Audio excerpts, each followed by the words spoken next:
Сәлем достар, сендермен бірге мен Мержан.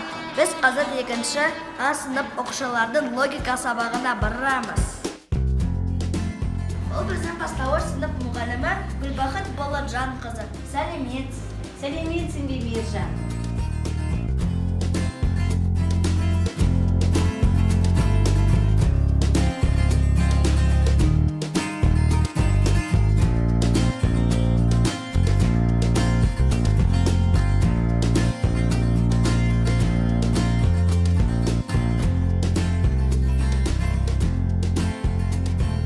Логика бізге ұнайды.